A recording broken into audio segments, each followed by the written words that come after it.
would be for the roll call to be done.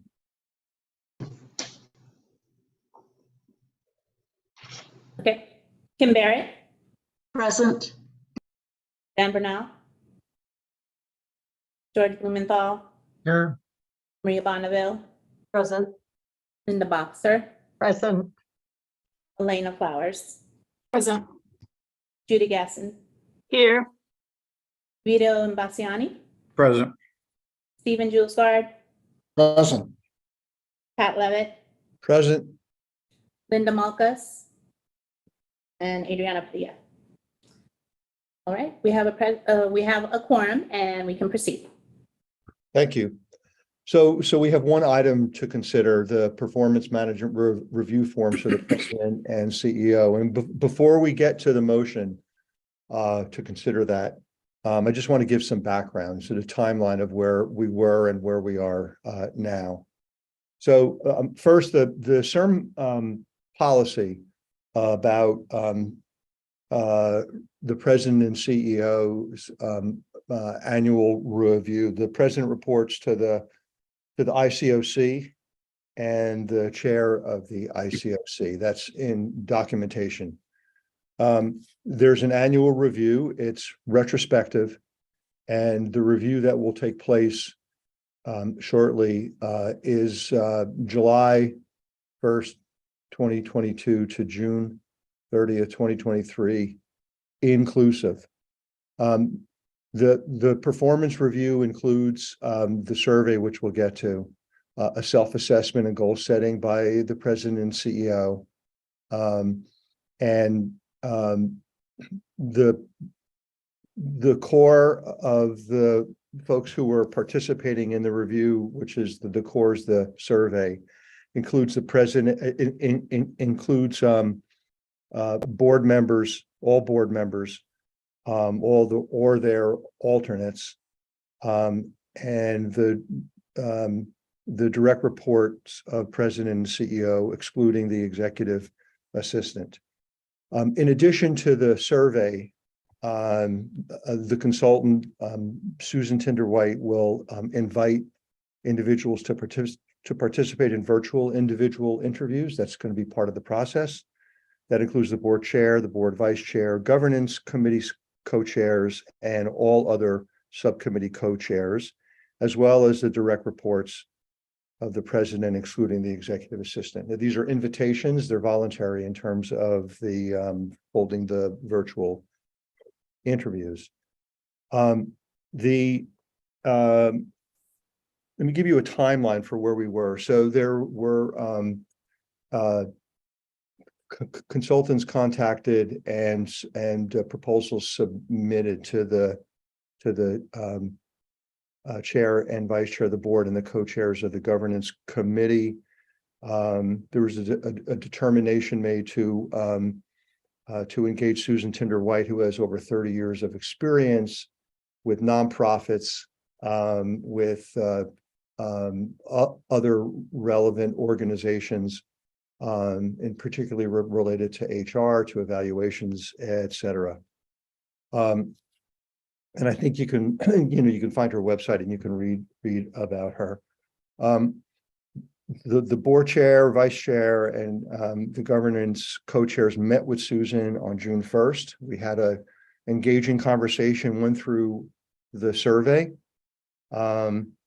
We talked about the review period, the stakeholders to invite to do the assessments, the virtual interviews, and the timeline. The same competency areas, rating scale, and overall appraisal rating choices that are in this survey that will be used for this current review period are identical to what was used last year. We wanted it to be very consistent with what occurred in the previous review. There's one additional question that was added about the president and CEO's communicating of decisions that the president has made back to the individuals who report to the president and CEO. So it's a communication question. Otherwise, the questions are identical to what was used last year. So today, June 19th, we have the subcommittee meeting to discuss the process, discuss the assessment questions and the timeline. So June 29th, there'll be a board meeting to approve the process that the governance committee recommends. The board chair will communicate to the president and CEO of the board and the direct reports about the process. An introduction to Susan Tinder-White, who will be the independent consultant to run the evaluation. On July 11th, Susan will send emails to all stakeholders with the SurveyMonkey link that will allow individuals to answer confidentially the survey. Requests for responses are July 25th. That's when the survey closes. So July 11th to July 25th. My recollection is that Susan adds a few flexible days after that for those who are the typical stragglers, which always occurs with a survey. I think that's July 26th to 28th. Susan is out of her office for a few weeks on vacation. So early August, she's going to compile and analyze the results and create a performance review summary. There'll be a written performance review summary to the board chair, vice chair, and the governance committee co-chairs. Susan will be available to meet with those individuals to discuss the performance review summary. And then the September board meeting will include the performance review summary that will be discussed. So Judy or Vito or Maria, have I missed anything? No. Nope, great job. Is that a no? Okay. Mhm. So in order to have the discussion, we need to consider, so we need a motion to consider the performance management review forms and the process for the president and CEO. Do I hear a motion? So moved, George. So And moved, Malkus. okay, we have that. Great. Okay. George and Linda. Yes. So we're open for discussion about the survey, which was included in the briefing book. I don't know if you've all had a chance to read through it, but if you read the survey from last year, it's identical except for one question, but that was added.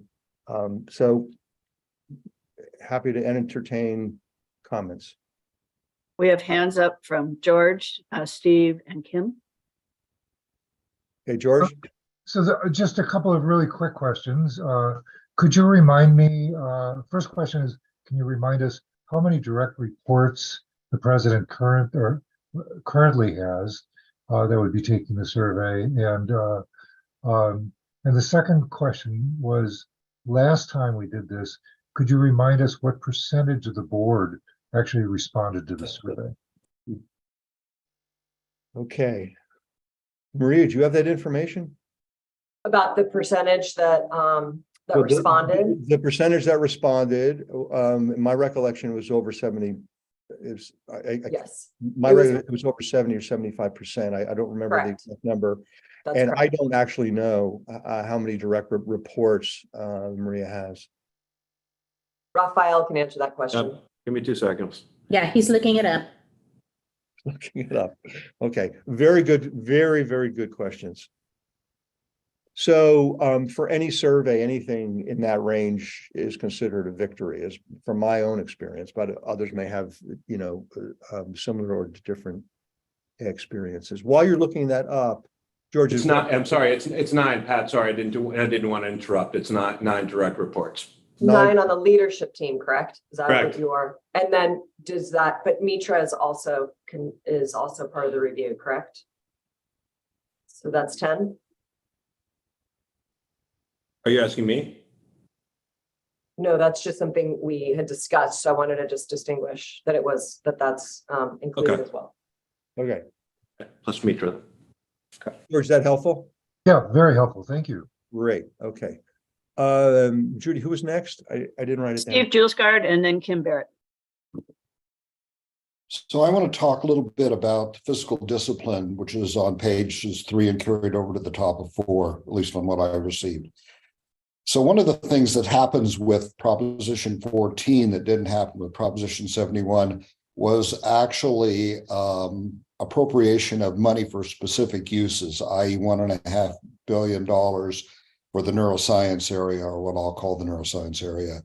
And then a certain, I think it's 2% of the budget for access and affordability. So there are certain things that money is pegged towards. Last, I think we had basically 3% for administration and the rest of it for research, if I remember right, under Prop 71.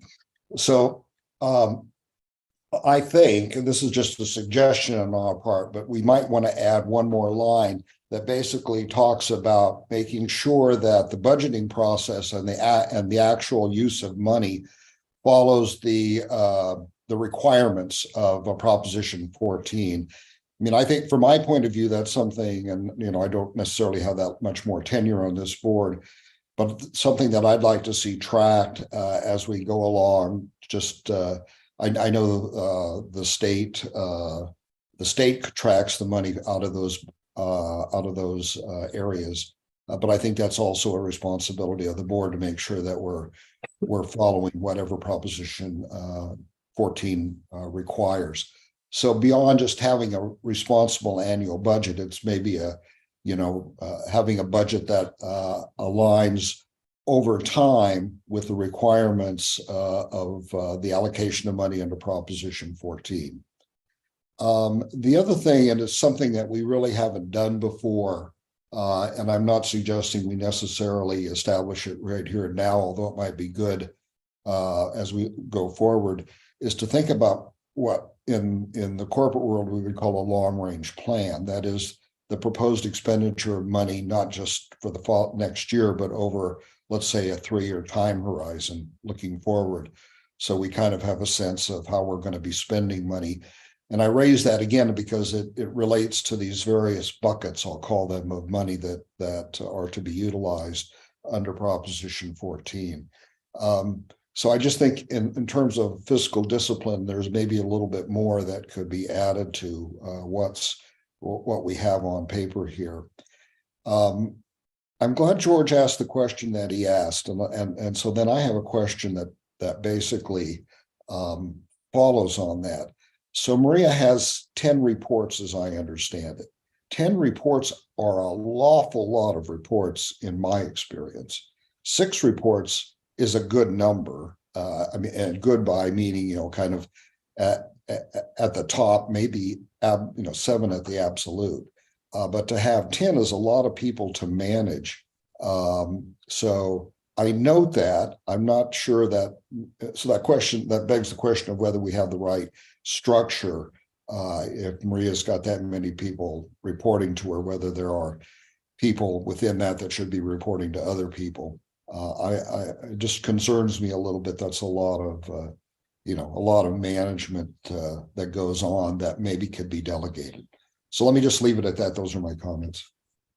So let me make a few comments and then entertain others. So first is, each of the components that you mentioned are really important. This review is a retrospective review, and so I think at least I'll start with the last one you raised, the long range planning. One of the things that has not occurred consistently, as far as we can tell, is leadership is typically asked to set goals for the coming year, right? It's not just the evaluation of what has occurred, but what are you going to do the next year? And it seems to me that several of the things that you mentioned could actually be inserted into a what are you going to do? What are your goals for next year? And these are specific items that would need to be addressed in terms of the president's plan. I don't want to know what others feel about it. So I think certainly for the long range planning that would hold. It's hard for me to, since that was not a request over this last year, adding it as a question I think would not or address that, but I think putting it Fair into a enough. planning component, which I think has been missing to some extent, would be really important. What others, other comments about having a question that would reflect the alignment of the budget utilization with the elements that's in the proposition? Other comments? Kim Barrett has had her hand up. Who's that? Well, Kim, I was going to comment on something else, so okay. I can wait. So,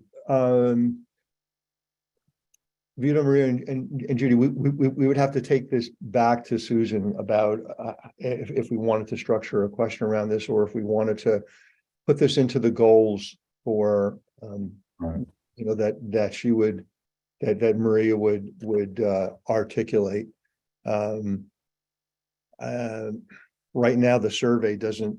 I'm not. To be honest, I'm not sure whether we're incorporating a goals process, which would be separate from the survey. No, Pat, I think you raise a really important point, which is what we haven't done and which we need to do is to look forward, right? Because then we can measure next year what was done against what we wanted to see done or expected to see done. So we just have missed that. And that's a really great point. I think we need to separately from this develop a, you know, or have Maria develop a set of goals based with some guidance from this board about what's going to happen this coming year. So we can check, you know, we can measure performance against those goals. Yeah. Yes, I think, Steve, I think that's a great suggestion, something that has been considered as a separate activity from this specific one is working either with the governance subcommittee initially and then bringing to the whole board the goals for the year based on the strategic plan and other factors that the CEO president may feel are important that, you know, are a little outside of the strategic plan, but may have to do with, you know, organizational health and things like that.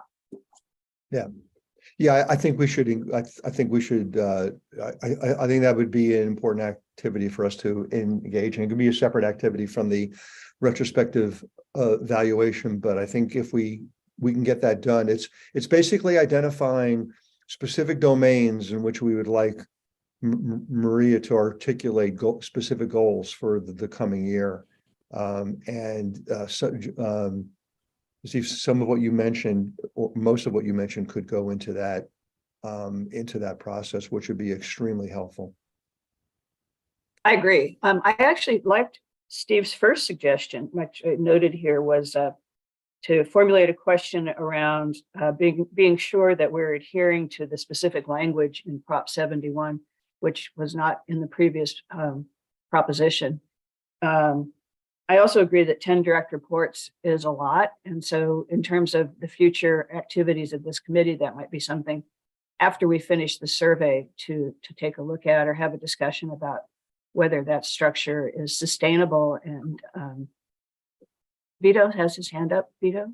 Yeah, thank you. I noticed that by doing this, my hand is much larger than Kim Barrett's hand, which I think is right. And I didn't mean to preempt you that way.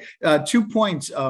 One, I think that I love your suggestion, Stephen, that we sort of formalize this. Where are we in our meeting the spending requirements or limits of the propositions? I can tell you that as being part of the budget preparations that went into last meeting's presentation of the budget, which was voted on, we kind of did a lot of that. So it will not take very much more for board management and for Maria Milan's team. I think we've already started to make those columns, and I suggested that we create nomograms. What are our caps and how far along are we in meeting those? Secondly, I've had a couple of conversations in my short tenure already with the CEO president about the org structure, which I found from the get-go to be, shocking might be too strong a word, but it's close.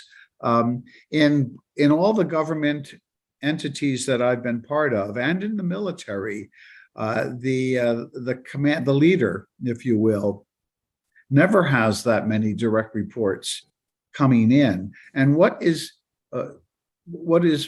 even more confounding is the fact that many of the people reporting to our CEO have wildly different titles. We have vice presidents and senior directors, and I've just never seen anything quite like that. But I have started some conversations with her, and I think she's amenable to looking again at the structure to see how it might make it not just more efficient, but to free up our president's time to give her more time in the creative sphere instead of being a manager of so many people. Thank you. Could I just follow up on that point? Sorry, Kim, to ask, how is this set up? And has it been the case that as, direct reports have been added over time? Because it doesn't seem that one would set out to have such a large number of direct reports. Linda, it has varied over time, the number of direct reports. Yeah. That's not atypical for sort of the what I call the Mr.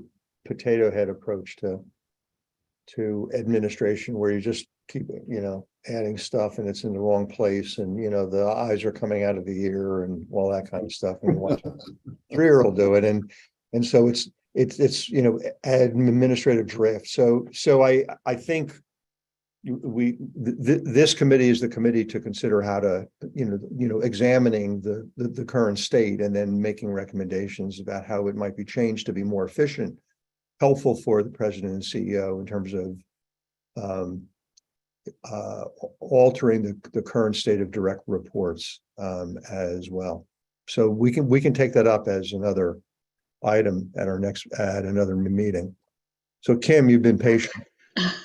So I'll say that I also agree with the direct report issue. In fact, I was having palpitations about writing that many performance evaluations. And so it's not just taking up the CEO's time, it's depriving those people down the chain of a thorough evaluation of their performance, because nobody can reasonably do a good job on 10 performance evaluations.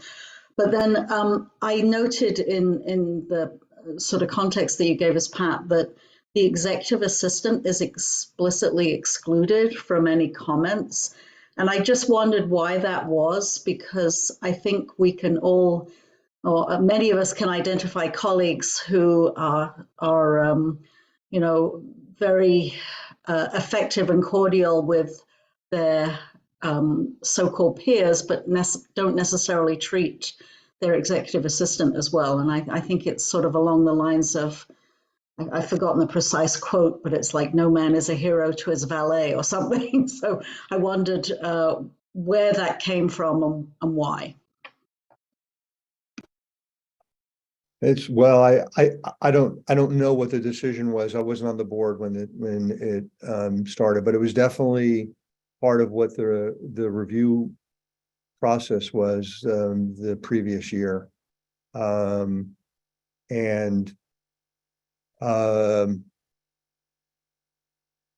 there's evaluations of 360s, these 360 evaluations, which is what this sort of is, there's oftentimes staff and others with whom the individual interacts that may be asked to do the review as well. I don't know, Maria, you're the historian. I don't remember exactly, but it's if the consultant does not think it's a, I don't know, conflict or whatever, we can gladly add the executive assistants to the process. It's not a problem. Yeah, that's great. So is that okay, Kim, if we consult with the consultant? Yeah, that's completely fine. I just think that individual is in a especially effective place to see interactions with a wide variety of individuals that Maria would connect with. Yeah, we're not necessarily going to, the surveys are confidential and de-identified, so we're not going to know who's who, but having that as part of the mix, we can talk to Susan about this and ask for her her sage advice about it, since she's been doing these for quite a long period of time, very successfully. I'm completely fine with that. Thank you. Are there any other? Steve Question? has his hand up, Pat. Yeah, just a quick speculation on an answer to Linda's question about how did we get here? If you remember, one of the issues we've had with Maria over time is her desire to control as much as she can possibly control. And my suspicion is that by having this many direct reports, it simply more embodies that process. It ingrains it into the organization. I think that might be part of why she has so many. It allows her to have more direct contact with that part of the organization and more influence, et cetera. I don't mean that to be necessarily a criticism, but an observation, because I think that's a lot of Maria's built-in character trait. Okay.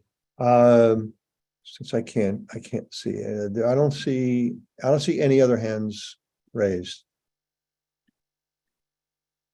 Oh, no other hands. No other hands. Okay. So what do we have to do here? So there's a request for an additional survey question to be added under the finance subheading related to aligning with the budget, aligning with the requirements that are listed of specific domains in the proposition, right? That it would be a question along those lines that would be generated by the consultant. Maria, would we have to come back or we can get approval for the survey with that one addition added? I don't think that's a problem, but I defer to Scott. I don't know if it has to be incorporated into the motion. Thank you. It doesn't need to be incorporated in the motion. I think we can proceed in between the interim period of this meeting and the board meeting on the 29th. We'll incorporate these suggestions and this discussion into a revised set of questionnaires, and then that will come to the full board for approval on the 29th.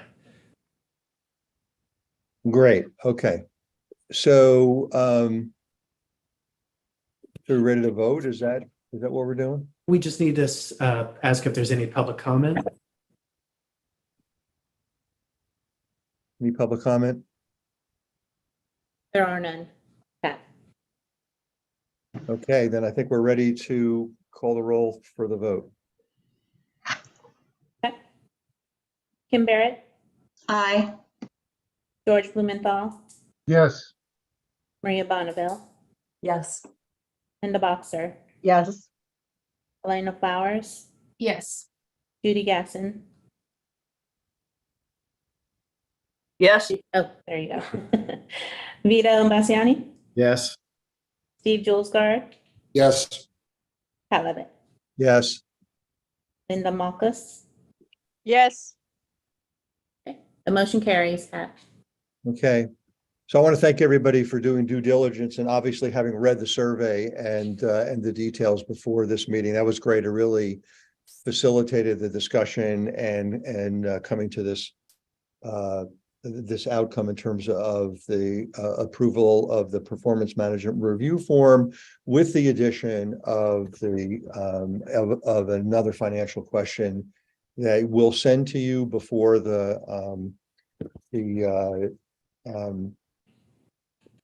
what is it, June 29th, or I can't remember now. Yes. Before the June 29th. June board 29th. meeting. Yeah, so we'll get that question generated, send it to you, and we'll just follow whatever Scott says we should do. Is that okay, Scott? It sounds great. I love the way you put it. Okay, so when I was a department chair twice, basic science departments, and I prided myself in because it's so painful to have 1 hour faculty meetings. Because I found out, I did my own survey and found out that once it exceeds that time element, things decay quite rapidly. So I could spend another half hour with you just shooting the breeze, but on the other hand, we could adjourn, which I'm proposing to do. So let's adjourn this meeting. Thanks very much. And see you in a few days. Thanks, Thank you. Pat. Thank you, Thank you, Pat. Pat. Bye-bye.